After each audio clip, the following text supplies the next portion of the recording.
ஒரு ஊரில் ஒருத்தர் இருந்தான்.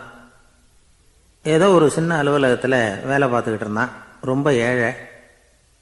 வர்ற கொஞ்சம் வருமானத்தை வச்சு வாழ்க்கையை ஓட்டிகிட்டு இருந்தான். ஒரு நாள் தெரு வழியாக அவன் நடந்து வந்துக்கிட்டு இருக்கிறான். தெருவில் ஒரு காசு கிடந்தது. அதை பார்த்துட்டான். அது குனிஞ்சு எடுத்தான். அது ஒரு பழங்கால காசு. அந்த காசு நடுவில் ஒரு துளை இருந்தது. அதாவது துளையிட்ட நாணயம். பழங்காலத்தில் புழக்கத்தில் இருந்த ஒரு நாணயம் அது. துளையிட்ட நாணயம் கிடைச்சதுன்னா ரொம்ப நல்லது, அது அதிர்ஷ்டம் அப்படின்னு ஒரு நம்பிக்கை உண்டு. இவன் கையில் அது கிடைச்சதும் ரொம்ப சந்தோஷப்பட்டான். இனிமேல் என்னுடைய கஷ்டம்லாம் தீரப்போகுது, அதிர்ஷ்டம் என்னை தேடி வரும், நான் பணக்காரன் ஆகிடுவேன் அப்படின்னு சொல்லிட்டு அந்த காசை தன்னுடைய கோட்டு பையில் பத்திரமா போட்டு வச்சுக்கிட்டான். அடிக்கடி அதை தொட்டு பார்த்துக்கிறது உண்டு, வெளியில் எடுக்க மாட்டான். இப்படியே கொஞ்ச காலம் ஆச்சு. அதுக்கப்புறம் என்னாச்சு தெரியுமா? நிஜமாவே அதிர்ஷ்டம் அவனை தேடி வர ஆரம்பிச்சுட்டுது. செல்வம் வந்து குவிஞ்சுது. பணம், பதவி, புகழ் எல்லாம் வந்து சேர்ந்தது. சமூகத்தில் அவன் ஒரு பெரிய மனுஷன் ஆயிட்டான். எல்லாரும் அவனை பாராட்டினாங்க. அவன் எதை தொட்டாலும் வெற்றி, எல்லாம் அந்த காசோட மகிமை அப்படின்னு அவன் மனசுக்குள்ளே நினச்சிக்கிட்டான். தினமும் காலையில் அந்த கோட்டை போட்டுக்கிட்டு தான் வெளியில் கிளம்புவான். புறப்படுறதுக்கு முன்னாடி கோட்டு பாக்கெட்டை தொட்டு பார்த்துக்குவான், உள்ளே காசு இருக்கா அப்படிங்கிறத உறுதிப்படுத்திக்குவான். அதுக்கப்புறம் தான் வெளியில் கிளம்புவான். இப்படியே பல வருஷம் ஓடி போச்சு. ஒரு நாள் அவனுக்கு அந்த ஆசை வந்துட்டுது. அதாவது அந்த துளையிட்ட நாணயத்தை எடுத்து கண்ணால் பார்க்கணும் அப்படின்னு. காலையில் சாப்பிட்டுக்கிட்டு இருந்தான். அப்போ தன்னுடைய மனைவிகிட்ட சொன்னான், ரொம்ப நாளைக்கு அப்புறம் என்னுடைய அந்த நாணயத்தை இன்னைக்கு வெளியில் எடுத்து பார்க்க போகிறேன்னா. என்னத்துக்கு அது, இப்போ அதை பார்க்க வேணாமே அப்படின்னு மெதுவாக இழுத்தாங்க அந்த அம்மா. இல்லை நான் பார்த்தே தீரணும் அப்படின்னு அவன் தன்னுடைய சட்டை பைக்குள்ளே கையை விட்டான். உள்ளே இருந்த நாணயத்தை வெளியில் எடுத்தான். பார்த்தா அவனுக்கு ஆச்சரியமாக போச்சு. அந்த நாணயத்தில் துளையே இல்லை. என்ன ஆச்சு அப்படின்னு சொல்லி அவன் ரொம்ப குழம்பி போயிட்டான். இப்போ அந்த அம்மா சொன்னாங்க, நான் தான் ஒரு நாள் உங்கள் கோட்டு ரொம்பவும் தூசியாக இருக்கேன்னு சொல்லி அதை ஜன்னலுக்கு வெளியில் உதறினேன். உள்ளே இருந்த அந்த காசு அப்போ எனக்கு தெரியாது, ஞாபகத்தில் இல்லை. அது தெருவில் விழுந்துட்டது போல இருக்கு. அதுக்கப்புறம் எவ்வளவோ தேடி பார்த்தேன், கிடைக்கல. அதுக்குள்ளே அதை யாரோ எடுத்துகிட்டு போயிட்டாங்க போல இருக்கு.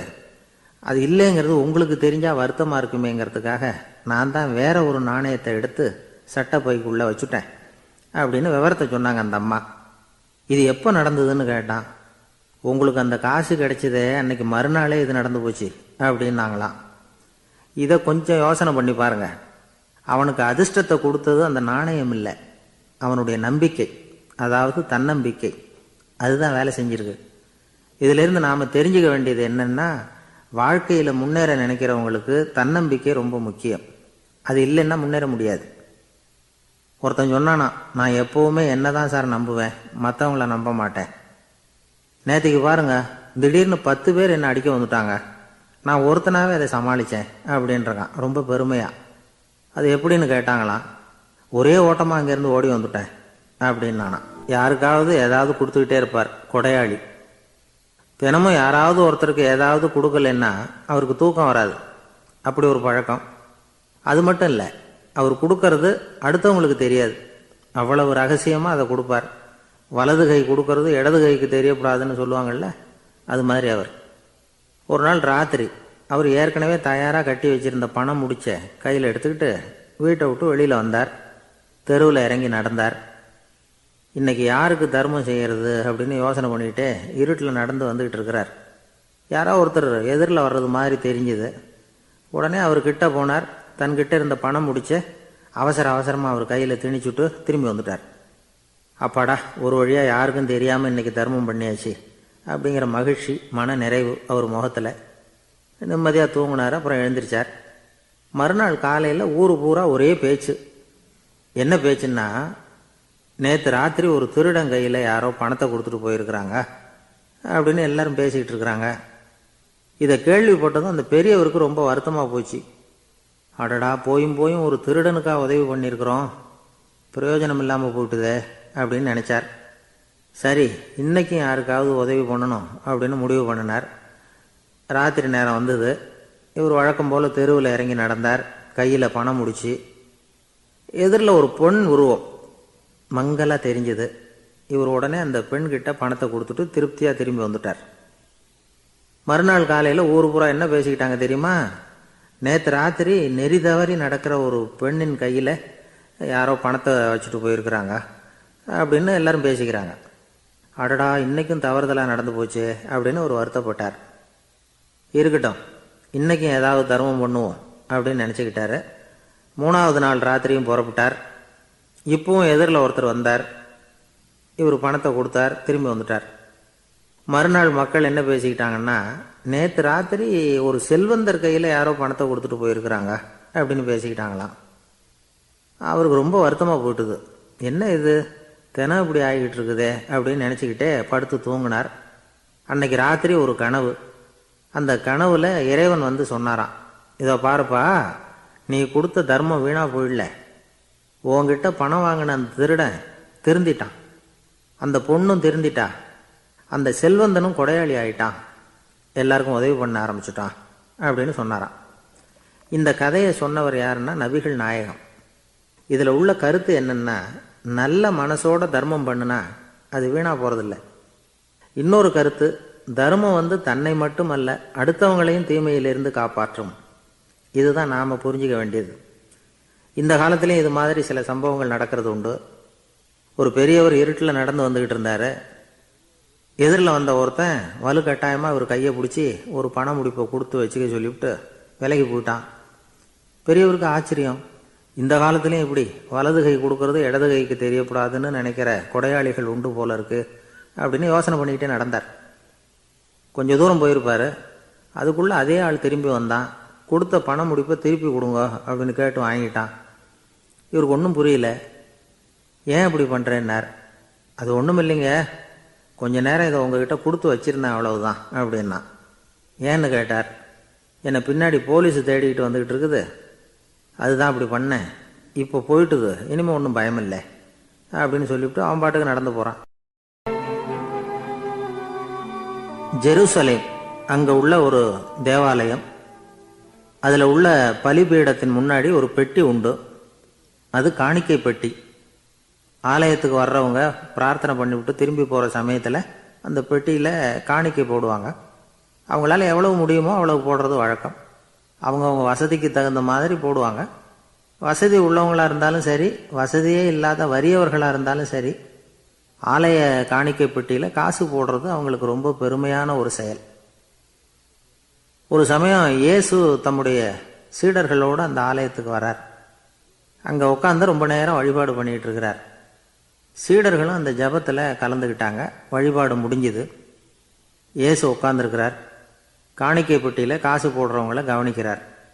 சீடர்களும் அதையே கவனிச்சுக்கிட்டு இருக்கிறாங்க. ரொம்ப பேர் வரிசையாக வந்தாங்க. அவங்களால முடிஞ்ச அளவுக்கு காசு போட்டுட்டு அவங்க பாட்டுக்கு போய்கிட்டு இருக்கிறாங்க. வசதியானவங்க நிறைய பேர் வந்தாங்க. அதுக்கு மத்தியில் வயசான ஒரு அம்மா, அவங்களும் வந்து காசு போட்டுட்டு போகிறாங்க. இப்போ இயேசு தன்னுடைய சீடர்கள் பக்கம் திரும்பினார். ஒரு கேள்வி கேட்டார். இப்போ இந்த காணிக்கை பெட்டியில் நிறைய பேர் வந்து காசு போட்டுட்டு போகிறத நீங்கள் கவனிச்சிங்க. இன்னைக்கு இந்த காணிக்கை பெட்டியில் ரொம்பவும் அதிகமாக காசு போட்டது யார் அப்படின்னு கேட்டார். முதல்ல வந்தார ஒரு பெரிய மனுஷன், அவர் தான் அதிகமாக போட்டார் அப்படின்னார் ஒருத்தர். 3வதாக வந்தவர் தான் அதிகமாக போட்டார், நான் கவனித்தேன் அப்படின்னாரு இன்னொருத்தர். இப்படி ஆளுக்கு ஒரு விதமாக சொல்கிறாங்க. கடைசியாக இயேசு சொன்னாராம், இன்றைக்கு அந்த பெட்டியில் அதிகமாக காசு போட்டவங்க அந்த வயசான அம்மா தான் அப்படின்னாராம். சீடர்களுக்கு ஒன்றும் புரியல. அந்த அம்மா ரொம்ப ஏழையாச்சே, அவங்க எப்படி அதிகமாக காணிக்கை செலுத்த முடியும் அப்படிங்கிறது அவங்க சந்தேகம். இயேசு விளக்குனார்.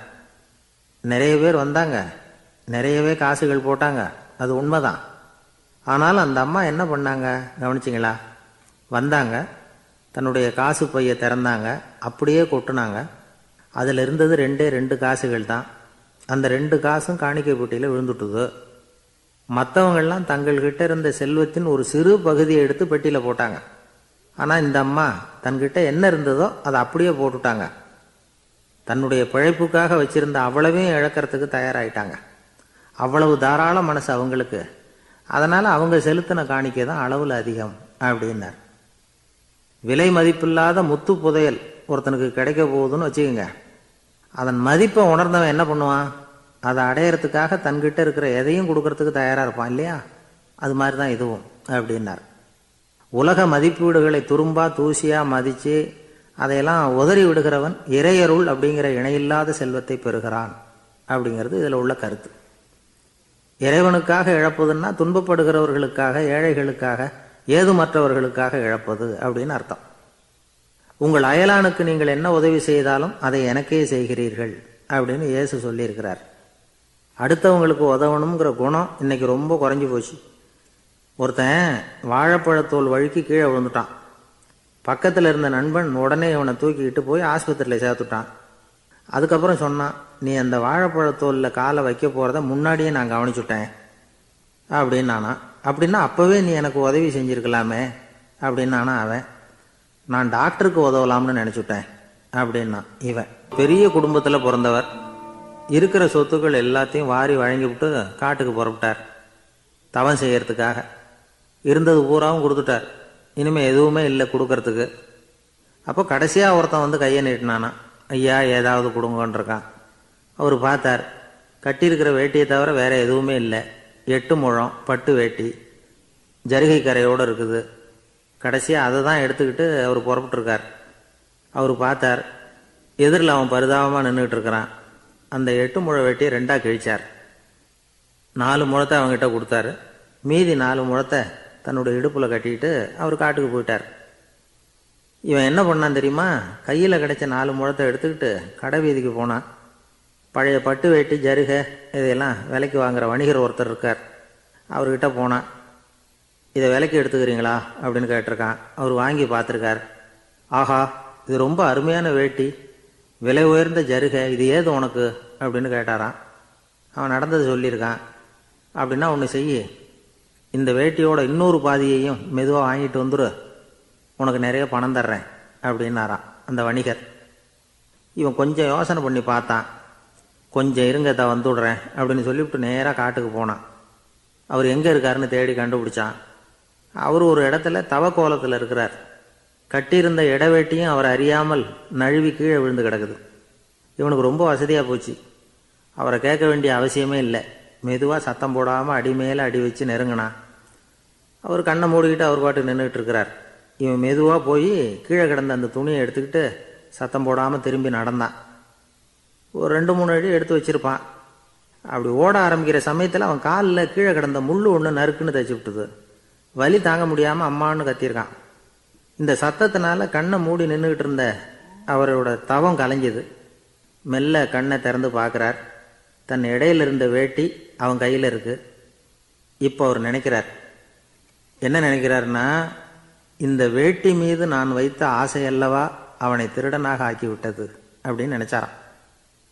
இந்த வேட்டி மேலே நாம் வச்ச ஆசை அவனை திருடும்படி ஆக்கி விட்டதே அப்படின்னு நினைச்சாராம். இது எப்பேற்பட்ட மனநிலை அப்படிங்கிறத கொஞ்சம் யோசனை பண்ணி பாருங்க. தான் ஒரு பொருள் மேலே வச்ச பற்று இன்னொரு மனிதன் திருடனாக ஆகிறதுக்கு காரணம் ஆயிட்டுதேன்னு நினைக்கிறார். அப்படி நினைச்ச அந்த பெரியவர் யார் தெரியுமா? அவர் தான் மகாவீரர். இழந்துட்டேங்கிறியே, நீ என்னத்தை கொண்டுகிட்டு வந்த எங்க இழந்துடுறதுக்கு? நீ என்னத்தை உண்டாக்குன இது அழிஞ்சுட்டுதுன்னு சொல்றதுக்கு? இதுதான் அவருடைய சிந்தனை. இன்றைக்கு நம்ம சிந்தனையெல்லாம் வேற மாதிரி இருக்குது. ஒருத்தன் நடுத்தெருவில் உட்காந்து அழுதுகிட்டு இருந்தான். அந்த வழியாக வந்தவர் ஒருத்தர், ஏன்பா அழறேன்னு கேட்டாராம். 5 ரூபா சார், இந்த இடத்துல விழுந்துட்டுது, ரொம்ப நேரமாக தேடுறேன், கிடைக்காது போல இருக்கு அப்படின்னு சொல்லிவிட்டு அழறான். எப்போ தொலைஞ்சதுன்னு கேட்டாரான் அவர். அது எனக்கு தெரியாது சார், பணத்தை தொலைச்சவன் தேடி பார்த்துட்டு போயிட்டான், நான் அவனுக்கு பின்னாடி தேட வந்தவன் அப்படின்னு நானான் இவன்.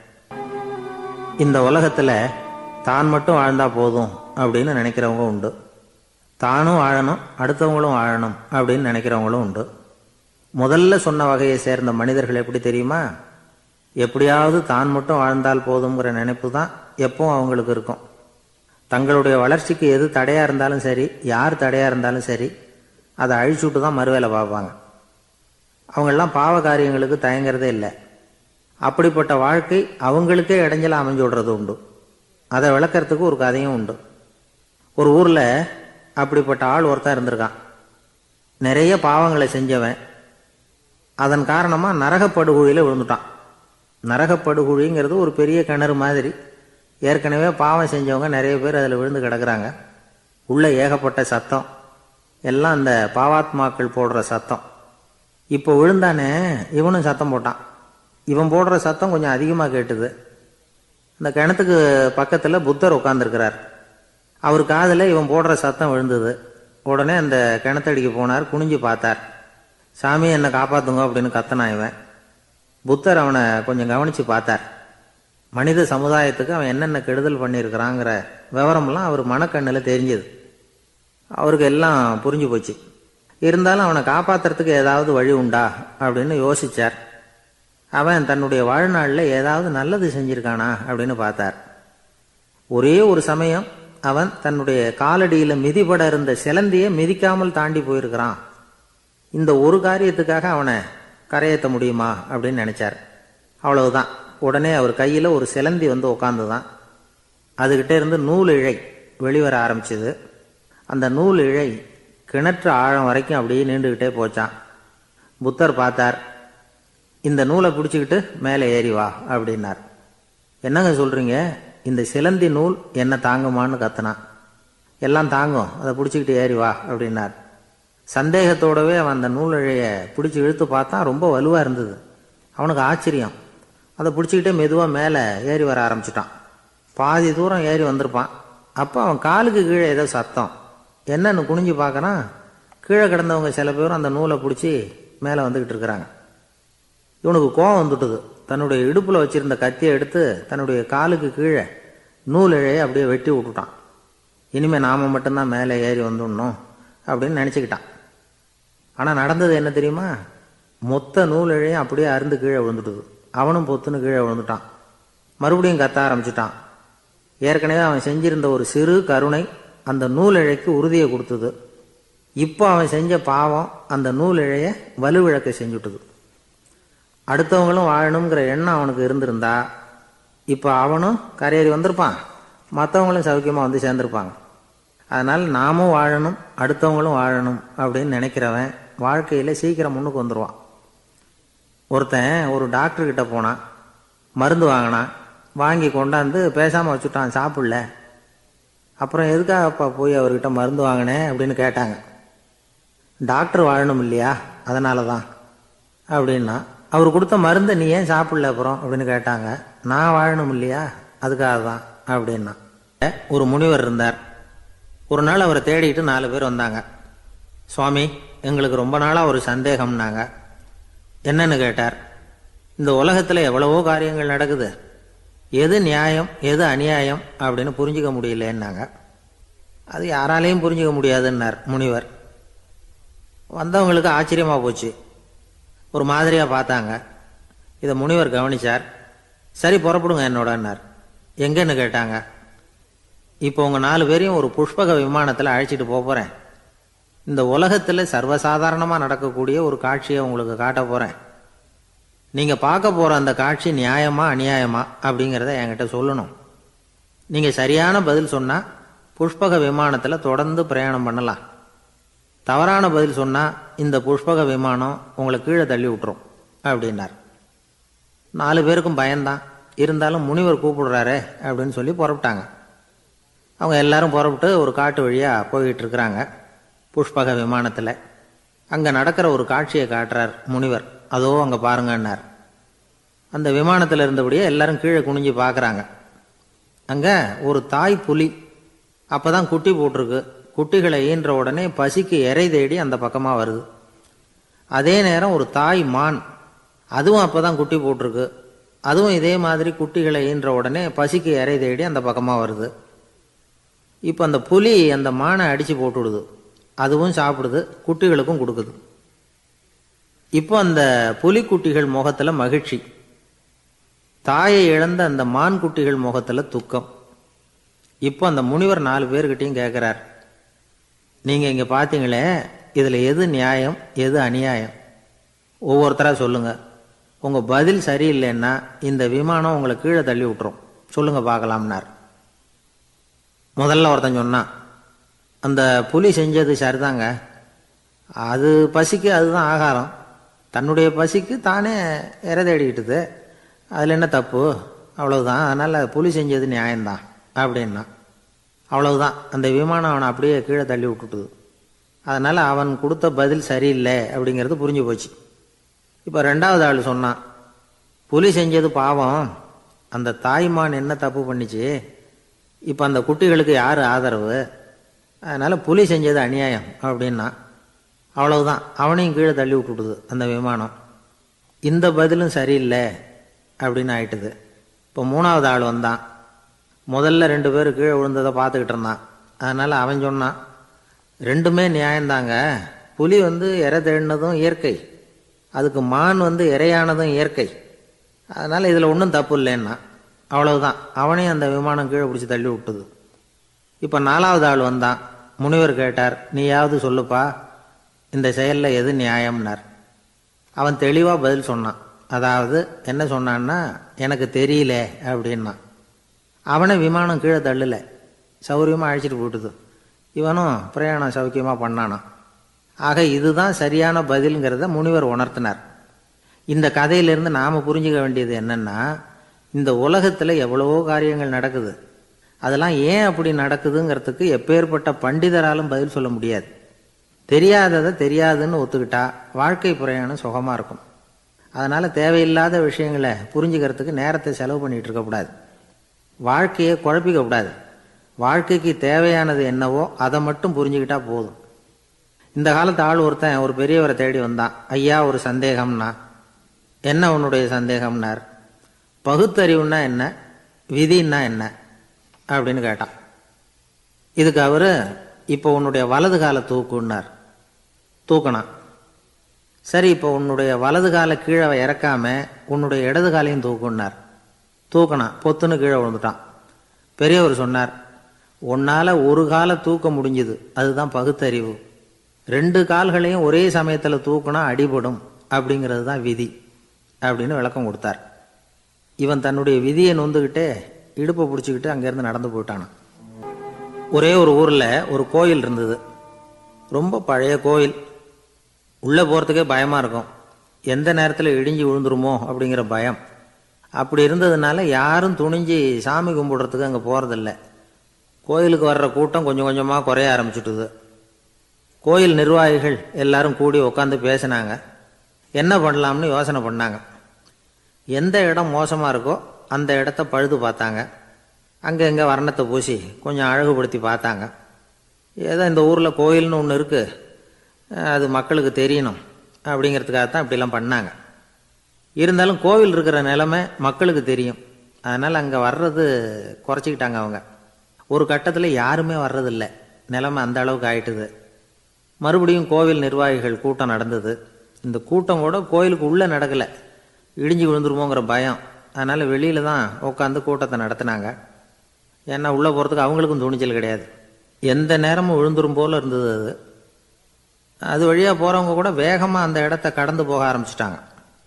கோவில் நிர்வாகிகள் வெளியில் உட்காந்து கூட்டம் போட்டாங்க இல்லையா, அந்த கூட்டத்தில் 4 தீர்மானங்களை நிறைவேற்றினாங்க. அது என்ன 4 தீர்மானம்னா, முதல் தீர்மானம், இந்த கோவிலை இடிப்பது அப்படிங்கிற முடிவை இந்த கமிட்டி மிகவும் வருத்தத்துடன் ஏற்றுக்கொள்ளுகிறது அப்படின்னு நிறைவேற்றினாங்க. இதுக்கு பதிலாக இன்னொரு கோவிலை உடனடியாக கட்டி முடிச்சுடணுங்கிறது 2வது தீர்மானம். 3வது தீர்மானம் என்ன தெரியுமா, பழைய கோவிலின் கதவுகள், அதிலிருந்து பிரித்து எடுக்கிற செங்கல், இதையே புது கோவில் கட்டுவதற்கு பயன்படுத்தி கொள்ள வேண்டியது. பழைய கோவில் இருந்த மாதிரியே அதே வடிவத்தில் புது கோவிலையும் கட்ட வேண்டியது. பழைய கோவிலின் அஸ்திவாரத்தை அப்படியே வச்சுக்கிட்டு அதுக்கு மேலே நாம் கோயிலை கட்டிக்க வேண்டியது. இதுதான் 3வது தீர்மானம். இதையும் கமிட்டி முழு மனசோடு ஏற்றுக்கிட்டது.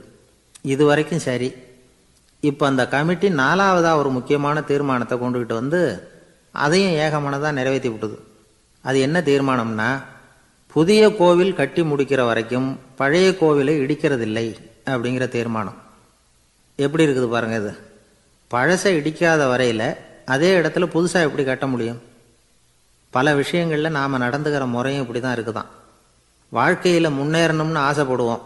அதே நேரத்தில் அந்த முன்னேற்றத்துக்கு எது தடையாக இருக்கோ அதை விட்டுடுறதுக்கும் மனசு வராது. வெளிநாட்டில் ஒரு பெரிய விருந்து நடந்துக்கிட்டு இருந்துதான். எல்லாரும் மது கோப்பையும் கையுமா அலைஞ்சிக்கிட்டு இருக்கிறாங்க. ஒருத்தர் மட்டும் கையில் எதுவும் இல்லாமல் ரொம்ப நல்ல பிள்ளையா சாதுவா ஒரு ஓரமாக தனியாக உட்காந்துருக்கிறார். அவர்கிட்ட நெருங்கி, வாங்க மது சாப்பிட்லாம் அப்படின்னு கூப்பிட்டாங்களாம். என்னை வற்புறுத்தாதீங்க, நான் என் மனசுக்குள்ள உறுதியாக தீர்மானம் பண்ணிவிட்டேன் அப்படின்னாராம். என்ன தீர்மானம் பண்ணியிருக்கீங்க அப்படின்னு கேட்டிருக்காங்க. ஏற்கனவே முழு போதையில் இருக்கும் பொழுது மறுபடியும் மது கோப்பையை தொடரதில்லை அப்படின்னு தீர்மானம் பண்ணியிருக்கேன் அப்படின்னாராம். ஒரு ஊரில் ஒரு பெரியவர் இருந்தார். ஒரு நாள் அவரை தேடி ஒருத்தர் வந்தார். ஐயா, நான் கடவுளை பரிபூர்ணமாக நம்புகிறேன் அப்படின்னார். சரி, அந்த நம்பிக்கை உனக்கு எப்படி வந்ததுன்னு கேட்டார் இவர். அவர் சொல்ல ஆரம்பித்தார். ஐயா, எனக்கு கல்யாணம் ஆகி 10 வருஷம் ஆச்சு. ஆனாலும் குழந்தை பாக்கியம் இல்லை. அதுக்கு என்ன காரணமாக இருக்கும்னு நான் யோசனை பண்ணிகிட்டு இருந்தப்போ நண்பர் ஒருத்தர் ஒரு ஆலோசனை சொன்னார். உனக்கு மதப்பற்று இல்லை, எந்த கடவுளையுமே நம்ப மாட்டேங்கிற, அதுதான் காரணம். கடவுளை நம்பு, உனக்கு குழந்தை பாக்கியம் கிடைக்கும் அப்படின்னார். அவர் அப்படி சொன்னாரே தவிர எனக்கு சந்தேகம்தான். இருந்தாலும் அவர் சொன்னபடியும் நடந்து தான் பார்ப்போமே அப்படின்னு முடிவு பண்ணேன். கடவுளை நம்ப ஆரம்பித்தேன். அந்த வருஷமே அழகான ஆண் குழந்தை பிறந்தது. எல்லாம் இறைவன் அருள் அப்படின்னார். இவர் இப்படி சொன்னதை கேட்டதும் அந்த பெரியவர் சொன்னார், நீ சொல்கிறதெல்லாம் சரிதான். இருந்தாலும் இந்த காலத்தில் எந்த ஒரு காரியமாக இருந்தாலும் அதை சோதனை செஞ்சு பார்த்துட்டு தான் ஒரு முடிவுக்கு வந்து சேர முடியும். அறிவுபூர்வமான முடிவு அதுவாக தான் இருக்கும். அறிவியல் சோதனைகள் அப்படித்தான். ஒரு குறிப்பிட்ட விஷயத்தை பற்றி எத்தனை தடவை சோதனை பண்ணாலும் ஒரே முடிவு தான் கிடைக்கணும். அதுதான் சரியாக இருக்கும். அதனால் இப்போ மறுபடியும் ஒரு சோதனைன்னார். என்ன செய்யணும் அப்படின்னு கேட்டார் இவர். கடவுள்கிட்ட ஒரு பெண் குழந்தை வேணும்னு கேளு. முதல்ல ஆண் குழந்தையை கொடுத்தது மாதிரியே இப்போ ஒரு பெண் குழந்தையையும் கொடுக்குறாரா பார்க்கலாம் அப்படின்னார். சரின்னு சொல்லி இவர் அதே மாதிரி முயற்சி பண்ணினார்.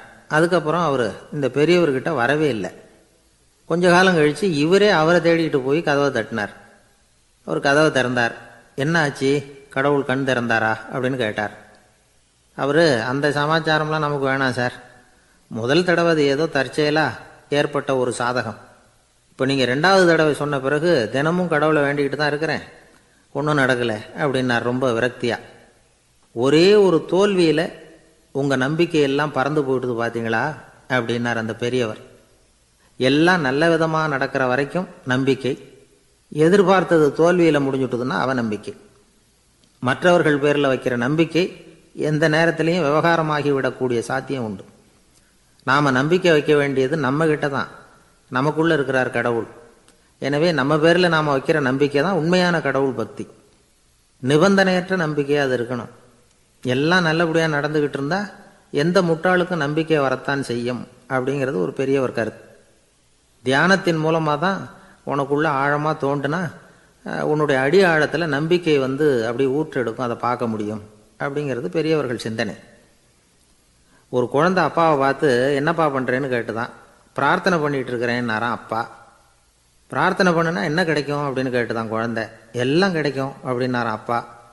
நீ வச்சிருக்கிறிய பேனா அது கூட கிடைக்குமான்னு கேட்டுதான் குழந்தை. கிடைக்குமேன்னு இருக்கார். அப்படின்னா அந்த பேனாவை என்கிட்ட கொடுத்துரு, நீ பிரார்த்தனை பண்ணி வேற பேனா வாங்கிக்கோ அப்படின்னு தான் அந்த குழந்தை. ஒரு குரு இருந்தார், ஜென் குரு. அவரை தேடிட்டு ஒரு மன்னர் வந்தார். வந்தவர் ஜப்பான் மன்னர். தோட்டக்கலையை பற்றி தெரிஞ்சுட்டு போகிறதுக்காக அவர் வந்தார். எப்படி தோட்டம் அமைக்கிறது அப்படிங்கிறத பற்றி அந்த குரு விவரமாக சொல்லி கொடுத்தாரு. 1 நாள் 2 நாள் இல்லை, 3 வருஷம் கற்றுக் கொடுத்தார். அதுக்கப்புறம் சொன்னார், நான் கற்றுக் கொடுத்துட்டேன், இனிமேல் நீங்கள் போகலாம், போய் தோட்டம் அமைக்கலாம். அதுதான் உங்களுக்கு பரீட்சை. தோட்டம் அமைச்ச பிறகு சொல்லி அனுப்புங்க, நான் வந்து பார்க்குறேன். நீங்கள் இங்கே என்னவெல்லாம் கற்றுக்கிட்டீங்களோ அதையெல்லாம் அங்கே செயல்முறையில் செஞ்சு காட்டுங்க அப்படின்னு சொல்லி அனுப்பி வச்சார். மன்னர் போனார். அரண்மனைக்கு பக்கத்திலே ஒரு பெரிய தோட்டத்தை உண்டு பண்ணினார். அழகான மரங்களையும் செடிகளையும் உருவாக்கினார். கிட்டத்தட்ட 1000 தோட்டக்காரர்களை பயன்படுத்தி 3 வருஷங்கள் முயற்சி பண்ணி அந்த அழகான தோட்டத்தை உருவாக்கினார். குருகிட்ட இருந்து செய்தி வந்தது, நாளைக்கு வந்து தோட்டத்தை பார்க்குறேன் அப்படின்னு. மன்னர் உடனே சுறுசுறுப்பாயிட்டார். முதல் நாளே தோட்டத்தை சுத்தப்படுத்தினார். ராத்திரி பூரா யாரும் தூங்கலை. எல்லாருக்கும் தோட்டத்தை ஒழுங்குபடுத்துகிற வேலை.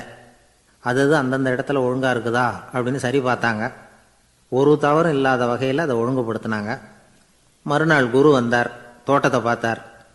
அவருக்கு கோபம் வந்துட்டுது. மன்னருக்கு ஆச்சரியம், எப்பவும் சிரிச்சுக்கிட்டே இருக்கிறவர் இப்போ இப்படி இருக்கிறாரு அப்படின்னு. மெதுவாக குருக்கிட்ட போய் எல்லாம் சரியாக தானே இருக்குது அப்படின்னார். எல்லாம் சரிதான், ஆனாலும் எங்கே அந்த பொன்னிற காற்று அப்படின்னார். உதிர்ந்த இலைகள், பொன் மஞ்சள் நிற இலைகள் காற்றில் அப்படி புரண்டு ஓடுவதை நான் பார்க்க முடியவில்லையே அப்படின்னாராம். அது இல்லாமல் இந்த தோட்டம் உயிரோட்டம் உள்ளதாக இருக்காது, இதில் பாடல் இல்லை ஆடல் இல்லை, அதெல்லாம் இல்லாமல் இந்த தோட்டம் ரொம்பவும் செயற்கையாக தெரியுதேன்னாராம். மன்னர் இப்போ தான் யோசனை பண்ணார். கீழே கிடந்த காஞ்சி போன இலைகள் மட்டும் இல்லை, மரத்தில் இருந்த காஞ்சி போன இலைகளையும் அப்புறப்படுத்தி சுத்தமாக வச்சிருக்கிறார். இறப்பும் வாழ்க்கையினுடைய ஒரு பகுதி தான். மரணம்ங்கிறது வாழ்க்கைக்கு எதிரானது அல்ல, அதை நிரப்பும் ஒரு பகுதி தான் அது. மரணம் இல்லையில் வாழ்க்கையே இல்லை அப்படிங்கிறது பெரியவங்க கருத்து. இப்போ அந்த தோட்டம் அழகாக தான் இருக்குது, இருந்தாலும் அது ஒரு ஓவியம் மாதிரி உயிர் இல்லாமல் இருக்கு. குரு ஒரு வாளியை கையில் எடுத்துக்கிட்டார், தோட்டத்தை விட்டு வெளியில் போனார். ஏற்கனவே வீசி எறிந்த அந்த சருகுகளை எல்லாம் அள்ளி கொண்டுகிட்டு வந்தார். உள்ள எல்லா இடங்கள்லையும் அதை வீசினார். உடனே காற்று அந்த காய்ந்த சருகுகளையும் பழுத்த இலைகளையும் அசைக்க ஆரம்பிச்சுட்டுது. இப்போ அங்கே சலசல சத்தம், சங்கீதம், இலைகளின் நடனம், ஓவியம் மாதிரி இருந்த அந்த தோட்டத்துக்கு இப்போ உயிர் வந்துட்டுது. இதுதான் அந்த பொன்னான காற்று அப்படின்னாராம் குரு. மன்னருக்கு புரிஞ்சுது. மிகப்பெரிய ஜென் கேள்வி ஒன்று உண்டு. உம்மான் அப்படிங்கிற ஒரு பெரிய குருவை பார்த்து துறவி ஒருத்தர் கேட்டாராம், இலைகள் எல்லாம் கீழே விழுந்து மரங்கள் மொட்டையாக இருக்கும் பொழுது என்ன நடக்கும்? இதுதான் கேள்வி. இதுக்கு உம்மான் சொன்ன பதில் பொன்னான காற்று, தி கோல்டன் விண்ட் அப்படின்னாராம். இதுக்கு என்ன விளக்கம்னா, உன்னுடைய எண்ணங்கள் எல்லாம் உன்னுடைய மனசிலிருந்து கீழே விழுந்து உனது உள்ளுணர்வானது மொட்டையாக நிற்கும் நிலைதான் அது. உனது வேர்களின் அருகில் காற்று வீசுகிறது. எல்லா எண்ணங்களும் உன்னிலிருந்து வெகு தூரத்துக்கு புரண்டு கொண்டே சென்று விடுகிறது. நீ அவற்றை கடந்து விட்டால் நீ அவைகளுக்கெல்லாம் மேலெழுந்து கீழே பார்ப்பவனைப் போல நிற்க ஆரம்பித்து விடுவாய். அதுதான் தியானம் என்பது அப்படின்னு சொல்றாங்க. தியானம்ங்கிறது எண்ணத்துக்கு எதிரானதில்லை, தியானம்ங்கிறது எண்ணங்களை கடந்து செல்வது தான். அதுக்கப்புறம் நாம் பொன்னிற காற்றில் ஆட ஆரம்பிச்சிருவோம். இதுதான் பெரியவர்கள் சொல்றது. என்கிட்ட ஒருத்தர் தோட்டம் அமைக்கணும்னு யோசனை கேட்டு வந்தார். எல்லாம் சொல்லி கொடுத்தேன். செடிகள்லாம் செழிப்பாக வளரணும்னா வேர் காயாமல் பார்த்துக்குங்க, தினமும் தண்ணி விடுங்க அப்படின்னு சொல்லி அனுப்பி வச்சேன். ஒரு மாதம் கழிச்சு அவர் தோட்டத்தை பார்க்கறதுக்காக போனேன். போய் பார்த்தா எல்லா செடியும் வாடி கிடக்குது. என்னங்க இப்படி பண்ணிவிட்டீங்கன்னு. நீங்கள் சொன்னபடி தான் செஞ்சேன்னார். என்ன செஞ்சீங்கன்னு கேட்டேன். வேறு காயாமல் பார்த்துக்க சொன்னீங்க, தினமும் ஒரு தடவை எல்லா செடியையும் ஒவ்வொன்றா பிடுங்கி பார்த்து வேறு காயாமல் இருக்கா அப்படின்னு பார்த்துட்டு அதுக்கப்புறம் தண்ணி பாய்ச்சனே, அவ்வளவுதான் அப்படின்னார். ஒரு ஊரில் 4 நண்பர்கள் இருந்தாங்க. 4 பேரும் சோம்பேறிகள். 4 பேருக்கும் எந்த வேலையும் செய்யறதுக்கு உடம்பு வளையறதில்லை. இருந்தாலும் சோம்பேறித்தனத்தில் ஒருத்தருக்கு ஒருத்தர் கொஞ்சம் வித்தியாசம் உண்டு. அதுக்கு தகுந்த மாதிரி அவங்களுக்கு பேர் அமைஞ்சு போச்சு. ஒருத்தன் கால் சோம்பேறி, இன்னொருத்தன் அரை சோம்பேறி, அடுத்தவன் முக்கால் சோம்பேறி, கடைசி ஆள் முழு சோம்பேறி. இவங்க 4 பேரும் நண்பர்கள். அப்புறம் எப்படி காரியம் நடக்கும்? 4 பேரும் ஒரு வீதியில் அப்படியே நடந்து போய்கிட்டு இருக்கிறாங்க. நல்ல பசி. எங்கேயாவது சோறு போடுவாங்களா அப்படின்னு பார்த்துக்கிட்டே வந்தாங்க. அவங்க வந்த வழியில் ஒரு ரூபா காசு கிடந்தது தரையில். அவங்க கண்ணில் அது பட்டுது. ஆனாலும் அதை குனிஞ்சு எடுக்கணுமே, அதுக்கு சோம்பேறித்தனம். முழு சோம்பேறி பார்த்தான். பக்கத்தில் வந்துக்கிட்டு இருந்த முக்கால் சோம்பேறிக்கிட்ட சொன்னானான், டேய் அதை கொஞ்சம் குனிஞ்சு எடுறா அப்படின்னானா. அவன் என்ன பண்ணான் தெரியுமா? அதுக்கு அடுத்தபடியாக வந்த அரை சோம்பேறிக்கிட்ட சொன்னானா, டேய் நீ அதை கொஞ்சம் குனிஞ்சு எடுறா அப்படின்னானா. அவன் இவனை விட மோசம், அடுத்தவங்கிட்ட சொல்லியிருக்கிறான். அவனும் குனியறதுக்கு தயாராக இல்லை. ஆக கூடி கடைசியில் யாருமே காசை எடுக்கலை. என்னத்துக்கு அனாவசியமாக உடம்பை வளைச்சிக்கணும் அப்படின்னு எல்லாரும் பேசாமல் வந்துட்டாங்க. அவங்க பாட்டுக்கு நடந்து வந்துக்கிட்டே இருக்கிறாங்க. எதிரில் ஒருத்தன் வாழைப்பழத்தை வண்டியில் வச்சு தள்ளிகிட்டே வந்தான். ரூபாய்க்கு 4 பழம்னு கூவி விற்றுக்கிட்டே வர்றான். இப்போ அந்த முழு சோம்பேறி சொன்னானா, டேய் வழியில் கிடந்ததை ரூபா, அதையாவது எடுத்துக்கிட்டு வந்திருந்தா இப்போ இந்த பழத்தை வாங்கி ஆளுக்கு ஒன்று சாப்பிடலாமே அப்படின்னானா. ஆமாம் சாப்பிட்ருக்கலாமே அப்படின்னாங்களாம் மற்றவங்களும். ஆனாலும் திரும்பி போய் அதை எடுக்கணும்னு யாருக்கும் தோணலை. பேசாமல் சோர்ந்து போய் நடந்து வந்தாங்களாம். இருட்டி போச்சு. வழியில் ஒரு கோவில். சரி இங்கேயே படுத்து தூங்குவோம் அப்படின்னா ஒருத்தன். அதுதான் சரின்னாங்க மற்றவங்களும். அப்படியே மண்டபத்தில் படுத்துட்டாங்க. கோவில் அர்ச்சகர் வேலையெல்லாம் முடிச்சுவிட்டு வெளியில் வந்திருக்காரு. இவங்கள பார்த்தாராம். ஏன் இப்படி சோர்ந்து போய் கிடக்குறீங்க அப்படின்னு விசாரிச்சிருக்கார். 2 நாளாச்சுங்க நாங்கள் சாப்பிட்டு அப்படின்னாங்களாம். அவர் உடனே ஐயோ பாவம் அப்படின்னு சொல்லி பானை, விறகு, அரிசி, தண்ணி எல்லாம் கொடுத்து நீங்களே சமையல் பண்ணி சாப்பிட்டுக்குங்க அப்படின்னு சொல்லிவிட்டு போயிட்டார். இந்த 4 பேருக்கும் சமையல் பண்ணி சாப்பிட்ணும்னு ஆசையாக தான் இருந்தது. ஆனால் அடுப்பு பற்ற வைக்கணுமே, அதுக்கு தீப்பெட்டி வேணுமே, தீப்பெட்டி இல்லை. இப்போ முழு சோம்பேறி ஆரம்பித்தான். அடுத்தவனை பார்த்து, டேய் கடைக்கு போய் ஒரு தீப்பெட்டி வாங்கிட்டு வாயேன் அப்படின்னு நானான். அவன் வழக்கம் போல் அடுத்தவங்ககிட்ட சொல்லியிருக்கான். அவன் அதுக்கு அடுத்தவங்ககிட்ட சொல்லியிருக்கிறான். கடைசியாக கால் சோம்பேறிக்கிட்ட வந்து சேர்ந்தது. அவனும் அது நம்மால் முடியாது அப்படின்னு பேசாமல் இருந்துட்டான். இப்போ தீப்பெட்டி வேணுமே, அதுக்கு என்ன பண்ணுறது? அவங்களுக்குள்ளே பேசி ஒரு முடிவுக்கு வந்தாங்களாம். அதாவது யார் முதல்ல வாயை திறந்து பேசுகிறாங்களோ அவங்க தான் தீப்பெட்டி வாங்கிறதுக்கு போகணும் அப்படின்னு. அவ்வளவுதான். உடனே 4 பேரும் வாயை கெட்டியாக மூடிக்கிட்டு படுத்துக்கிட்டாங்க. அவங்க சமையல் பண்ணி சாப்பிட்டாங்களா என்ன அப்படிங்கிறது அர்ச்சகருக்கு தெரியல. சரி பார்த்துட்டு வரலாமேன்னு வந்தார். வந்து பார்க்குறாரு, இவங்க 4 பேரும் அசையாமல் படுத்து கிடக்குறாங்க. அர்ச்சகர் பயந்துட்டார். ஒருவேளை பசி தாங்காமல் செத்து போட்டாங்களோ அப்படிங்கிற பயம், அல்லது நாம் கொடுத்த உணவுப் பொருளில் ஏதாவது விஷம் கலந்துருக்குமோ அப்படின்னும் பயந்தார். அப்படின்னா நம்ம மேலே பழி வந்துருமே அப்படின்னு நினச்சி நடுங்க ஆரம்பிச்சுட்டார். அப்புறம் அவரும் ஒரு முடிவுக்கு வந்தாராம். கோவிலுக்கு பக்கத்துலேயே ஒரு பெரிய குழி இருந்தது. அதில் ஒவ்வொருத்தரையாக இழுத்துக்கிட்டு போய் போட்டார். கொஞ்சம் மண்ணை தள்ளினார். காலால் மிதித்தார். அவர் மிதித்த மிதி ஒருத்தன் அடி வயத்தில் போட்டுவிட்டுது. அவன் உடனே வலி தாங்காமல் ஐயோ அம்மான்னு அலறினான். உடனே நடந்தது என்ன தெரியுமா? மற்ற 3 பேரும் துள்ளி எழுந்திரிச்சாங்களாம். அவனை பார்த்து, நீ தாண்டா தீப்பெட்டி வாங்க போகணும், நீ தாண்டா வாங்க போகணும், நீ தான் சத்தம் போட்ட அப்படின்னு சொல்லி ஆரம்பிச்சுட்டாங்களாம். அர்ச்சகர் பார்த்தார். இது பேய் மாதிரி தெரியுதுன்னு நினச்சிக்கிட்டு ஒரே ஓட்டமாக ஓடி போட்டாராம். கிராமப்புறங்களில் இப்படி ஒரு கதையை சொல்கிறது உண்டு. சோம்பல்ங்கிறது நம்ம முன்னேற்றத்துக்கு பெரிய தடை அப்படிங்கிறத நாம் புரிஞ்சுக்கணும். அதுதான் இந்த கதை சொல்கிற நீதி. ஒரு பள்ளிக்கூடத்தில் ஒரு புதுமையான போட்டி நடந்துதான். அதாவது சோம்பேறித்தனத்துக்கு பரிசு. அதில் 2வது பரிசு யாருக்குன்னு அறிவித்தாங்க. ஒரு பையன் எழுந்திரிச்சு மெதுவாக நடந்து போய் பரிசை வாங்கிட்டான். அடுத்தது முதல் பரிசு யாருக்கு அப்படின்னு அறிவித்தாங்களாம். அவன் கடைசி வரிசையிலேருந்து கத்தனானான், ஐயா அதையும் அந்த பையன் மூலமாகவே கொடுத்து அனுப்பி வச்சுருங்க, இங்கே வந்தது நான் வாங்கிக்கிறேன் அப்படின்னா. ஒரு ராஜா இருந்தார். அவர் ஒரு நாள் காலையில் அரண்மனையில் மேல் மாடத்தில் வந்து நின்றுக்கிட்டு இருந்தார். அப்போ ஒரு ஆள் வீதியில் ரொம்ப வேகமாக ஓடிக்கிட்டு இருக்கான். அதை ராஜா கவனித்தார். அவன் மனசில் ஏதோ ஒரு தவிப்பு இருக்குங்கிறத புரிஞ்சுக்கிட்டார். உடனே அரண்மனை சேவகர்களை கூப்பிட்டார். அந்த ஆளை இங்கே அழைச்சிட்டு வாங்க அப்படின்னார். இவங்க ஓடி போய் அந்த ஆளை அழைச்சிட்டு வந்தாங்க. மன்னர் முன்னாடி நிறுத்தினாங்க. மன்னர் அவனை நிமிர்ந்து பார்த்தார். எதுக்காக இவ்வளோ வேகமாக ஓடிக்கிட்டு இருக்கிற அப்படின்னு கேட்டார். இதுக்கு அவன் சொன்னான், மன்னா, நம்ம கோட்டையின் வடக்கு வாசல் இருக்கு இல்லையா, அது ஓரமாக ஒரு பெரிய பாறாங்கல் கிடக்கு. அதுக்கு அடியில் நான் ஒரே ஒரு வெள்ளி நாணயத்தை புதைச்சி வச்சுருக்கேன். அது இப்போ எனக்கு தேவைப்படுது. என்னுடைய மனைவிக்கு ஒரு பரிசு வாங்கி கொடுக்க வேண்டியிருக்கு. அதுக்காக தான் அவசரமாக ஓடிக்கிட்டு இருக்கிறேன் அப்படின்னா. மன்னர் யோசனை பண்ணார். அப்புறம் சொன்னார், அதுக்காகவா இப்படி ஓடுற? பரவாயில்ல, அதை பற்றி கவலைப்படாத. நான் உனக்கு 10 வெள்ளி காசுகள் தர்றேன், வாங்கிட்டு திரும்பி போ அப்படின்னார். இவன் தலையை சொரிஞ்சான். மன்னா, நீங்கள் கொடுக்கறத ரொம்பவும் மகிழ்ச்சியோடு வாங்கிக்கிறேன். இருந்தாலும் அதுக்கப்புறம் அந்த வடக்கு வாசலுக்கு போய் அங்கே இருக்கிற ஒரு நாணயத்தையும் எடுத்துக்கிட்டு போயிடுறேனே அப்படின்னு நான்.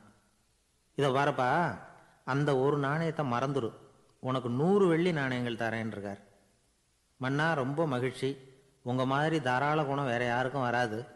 நீங்கள் கொடுக்குற 100 நாணயங்களையும் வாங்கிக்கிறேன். இருந்தாலும் வடக்கு வாசலுக்கு போய் அதையும் எடுத்துக்கிட்டா 101 ஆகிடுமே அப்படின்னு நானா. இதை பாருப்பா, அந்த ஒரு நாணயத்தை மறந்துடு, அது எக்கேடாவது கெட்டு போகட்டும். நான் உனக்கு 100 பொற்காசுகள் தரேன், அதையாவது வாங்கிட்டு வந்த வழியிலேயே திரும்பி போடுன்னாரான்.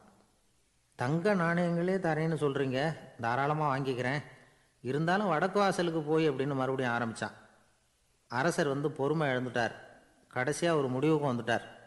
இதை பாருப்பா, உனக்கு என்னுடைய ராஜ்யத்திலேயே பாதியை கொடுத்துட்றேன், அப்படியாவது திருப்தியாக திரும்பிப்போ அப்படின்னாராம். மன்னா, உங்களுடைய பெருந்தன்மைக்கு ஈடு இணையே கிடையாது. தேசத்திலேயே பாதி பிரித்து கொடுக்குறேன்னு சொல்கிறீங்க, அதனால் உங்ககிட்ட ஒரு சின்ன வேண்டுகோள் அப்படின்னானா. சொல்லுன்னாராம் மன்னர் ஆர்வமாக. இவன் மெதுவாக ஆரம்பித்தான். அப்படி இந்த ராஜ்யத்தை 2ஆக பிரிக்கிறப்போ அந்த வடக்கு வாசல் இருக்கிற பக்கத்தை என்கிட்டயே கொடுத்துருங்கோ அப்படின்னானா. மன்னர் அசந்து போயிட்டார். இந்த கதை எதுக்காகன்னு கேட்டால், மனம்ங்கிறது ஒரு குரங்குங்கிறத புரிஞ்சுக்கிறதுக்காகத்தான். உன்னை பிடிச்சிக்கிட்டா லேசில் விடாது. அப்படிப்பட்ட மனசை அறிவு தான் வழி நடத்தணும். அதில் தான் வாழ்க்கையின் வெற்றி அடங்கியிருக்குது. ஒரு சின்ன பையன் தெருவில் அழுதுகிட்டு இருந்தான். ஏன்பா அழுகுறேன்னு ஒரு பெரியவர் கேட்டார். ₹1 காசை இங்கே தொலைச்சுட்டேன் அப்படின்னா. சரி, அதுக்காக அழாத, அதுக்கு பதிலாக 10 ரூபா தரேன், இந்தா வச்சுக்கோன்னு கொடுத்தார். அந்த 10 ரூபாயை வாங்கி சட்டப்பையில் போட்டுக்கிட்டு அதை விட அதிகமாக சத்தம் போட்டு அழ ஆரம்பிச்சுட்டான். மறுபடியும் ஏன்டா அழறேன்னு கேட்டார் பெரியவர்.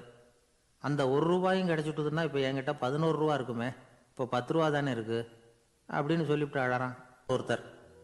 அவருக்கு ஜாதகத்தில் நம்பிக்கை உண்டு. அவரே ஜோசியம்லாம் பார்ப்பார். என்ன சார் இந்த காலத்தில் இதையெல்லாம் நம்பிக்கிட்டு இருக்கீங்களே அப்படின்னு கேட்டால், உங்களுக்கு ஒன்றும் தெரியாது சார். இந்த உலகத்தில் ஒவ்வொருத்தரும் அவங்கவங்க செய்கிற நல்லது கெட்டதுக்கு தகுந்த பலனை அனுபவிச்சே தீரணும்பார். அது மட்டும் இல்லை, ஒருத்தர் செத்துட்டா கூட அவன் செஞ்ச பாவ புண்ணியங்கள் கூடவே போய்கிட்டு இருக்கோம்பார். அது எப்படி கூட போவோம் அப்படின்னு குதர்க்கமாக கேட்டால், அதுக்கு அவர் ஒரு கதை சொன்னார். அது ரொம்ப சுவாரஸ்யமாக இருந்தது. அது என்ன கதைன்னா, ஒரு ஊரில் ஒருத்தர் இருந்தாராம். அவர் ஜோசியம் பார்க்குறதுல ரொம்ப கெட்டிக்காரரான். ஒருத்தருடைய தலைமுடியை மட்டும் அவர்கிட்ட காட்டினா போதும், அதை மட்டும் பார்த்துட்டு அவருடைய ஜாதகத்தையே அலசி போடுவாராம். அப்பேற்பட்ட திறமை. அந்த ஆள் ஒரு சமயம் கன்னியாகுமரி கடற்கரைக்கு போயிருந்திருக்கார். அங்கே கரை ஓரமாக ஒரு மண்டை ஓடு கிடந்திருக்கு. அதை எடுத்து பார்த்துருக்கார். அந்த மண்டை ஓட்டை வச்சுக்கிட்டே அதோட ஜாதகத்தை அலசியிருக்கார். இந்த மண்டை ஓட்டுக்கு உரிய ஆசாமி வாழ்க்கையில் ரொம்ப கஷ்டப்பட்டிருக்கணும், நிறைய கஷ்டத்தை அனுபவிச்சிருக்கணும். அது தாங்க முடியாமல் தான் கடலில் விழுந்து தற்கொலை பண்ணிகிட்டு இருக்கான் அப்படிங்கிறத அவர் கணிச்சுட்டார். இருந்தாலும் இந்த மண்டை ஓடு இன்னமும் அனுபவிக்க வேண்டியது பாக்கி இருக்குது அப்படிங்கிறத அவர் உணர்ந்தாராம். அது சரி, ஒருத்தன் உயிரோடு இருக்கிற வரைக்கும் நல்லது கெட்டதை அனுபவிக்க முடியும், செத்ததுக்கு அப்புறமும் பாக்கி இருக்குன்னா அதை எப்படி அனுபவிக்கிறது? இந்த மண்டை ஓட்டுக்கு இன்னும் கொஞ்சம் பாக்கி இருக்குங்கிறது அவருக்கு புரிஞ்சதே தவிர அதோட அர்த்தம் என்னங்கிறது சரியாக விளங்கலை. சரி, இதை இன்னும் கொஞ்சம் விவரமாக ஆராய்ச்சி பண்ணுவோம் அப்படின்னு நினச்சிக்கிட்டு அதை தன்னுடைய வீட்டுக்கே எடுத்துகிட்டு போயிட்டார். அந்த மண்டை ஓட்டை ஒரு பெட்டியில் வச்சு பூட்டினார். தன்னுடைய தனி அறையில் அதை பத்திரமா வச்சுக்கிட்டார். தினமும் ராத்திரி ஆனதும் தன்னுடைய மனைவியை பார்த்து, நீ போய் பூஜை அறையில் தனியாக படுத்துக்கோ அப்படின்னு சொல்லிவிட்டு தினம் ராத்திரி 12 மணிக்கு பெட்டியை திறந்து அவர் பார்ப்பார். மண்டை ஓடு அப்படியே இருந்தது தவிர இன்னும் கொஞ்சம் பாக்கி இருக்குங்கிறதுக்கு அர்த்தம் அவருக்கு விளங்கலை. அந்த மண்டை ஓட்டுக்கு இன்னும் என்ன பாக்கி இருக்க போகுது? எப்படியோ ஒரு 10 நாள் போச்சு. அந்த வீட்டம்மாவுக்கு சந்தேகம் வந்துட்டுது. நம்ம வீட்டுக்காரர் நம்மளை தனியாக ஏன் தூங்க சொல்கிறார் அப்படிங்கிற சந்தேகம். உடனே பக்கத்து வீட்டு அம்மா கிட்ட விஷயத்தை சொல்லியிருக்கிறாங்க. அந்த அம்மா உடனே, நீ கவலைப்படாத, நான் கண்டுபிடிச்சி சொல்கிறேன் அப்படின்னு சொல்லிவிட்டாங்களாம். அன்னைக்கு ராத்திரியே ஜன்னல் வழியாக எட்டி பார்த்துருக்குறாங்க. இந்த ஆள் மண்டை ஓட்டை கையில் வச்சுக்கிட்டு அது திருப்பி திருப்பி பார்த்துக்கிட்டு இருக்கிறான். அதை பார்த்துட்டாங்க. மறுநாள் காலையில் அவரோட மனைவியை பார்த்தாங்க.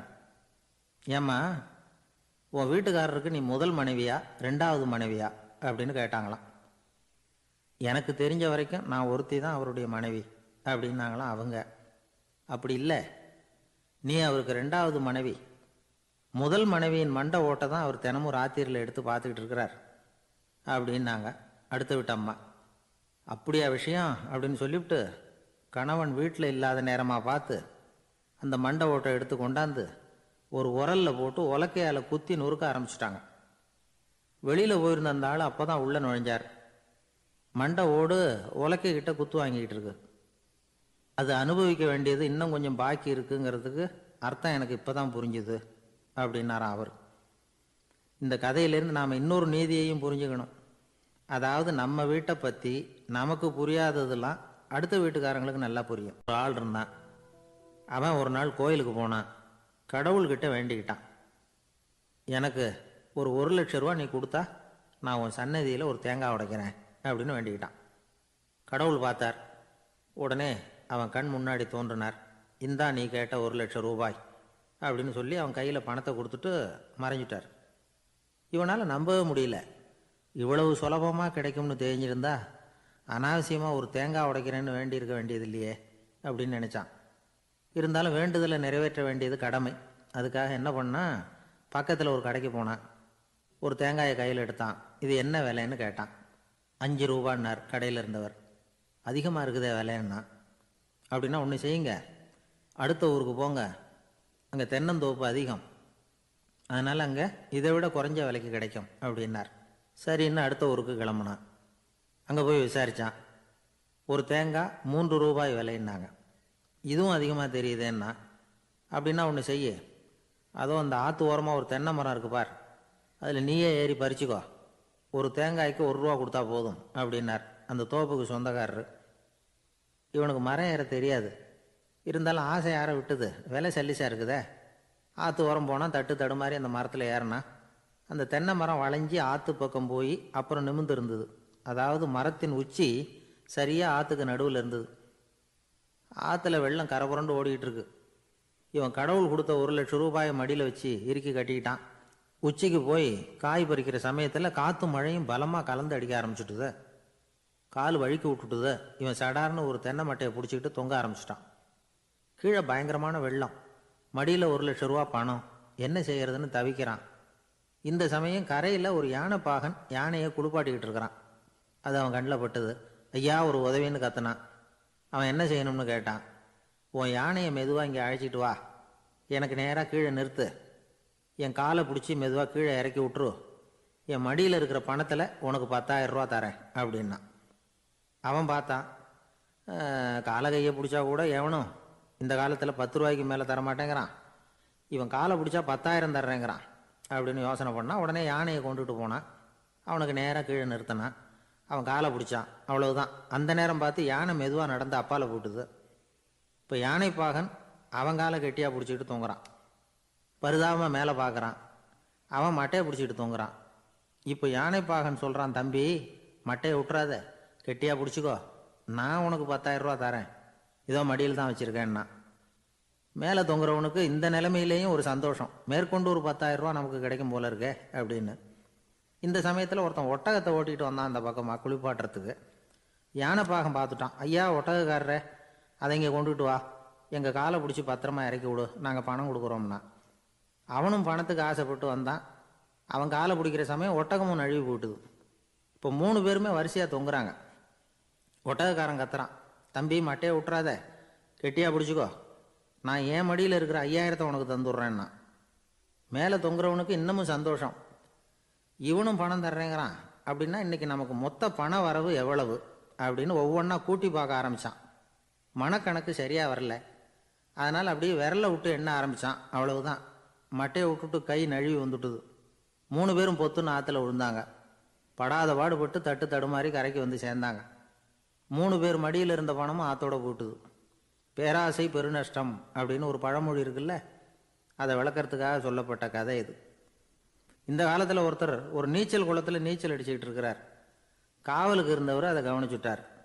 கரையிலேருந்து சத்தம் போட்டாராம், இதோ பாருங்க, இங்கே ராத்திரி 8 மணிக்கு மேலே நீச்சல் அடிக்கிறது சட்டப்படி குற்றம், அதுக்கு அனுமதி கிடையாது, தெரியாதா உங்களுக்கு அப்படின்னாராம்.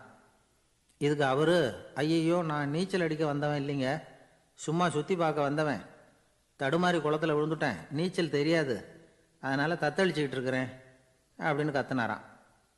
கரையில் இருந்தவர் பார்த்தார். ஓ அப்படின்னா சரி, அதுக்கு ஒன்றும் தடை இல்லை அப்படின்னு சொல்லிவிட்டு அவர் பாட்டு நடந்து போயிட்டாராம். நிறைய பணம் சேர்த்தான். அவனுக்கு சம்பாதிக்க தெரியுமே தவிர செலவு பண்ண தெரியாது. மகா கஞ்சன். காசை கையில் எடுக்கவே மாட்டான். எடுத்தால் செலவு செய்ய வேண்டியிருக்குமே. அதனால் இப்படியே அவன் காலத்தை ஓட்டி விட்டான். வயசாயிட்டுது. அவனுடைய மனைவி ஒரு நாள் கேட்டாங்க, இவ்வளவு நாளாக நீங்கள் என்னை எங்கேயுமே அழைச்சிட்டு போனதில்லை, இப்போவாவது அழைச்சிட்டு போகக்கூடாதா அப்படின்னாங்க. எங்கே போகணும் சொல்லுன்னா. காசிக்கு போகணும், கங்கையில் குளிக்கணும்னாங்க.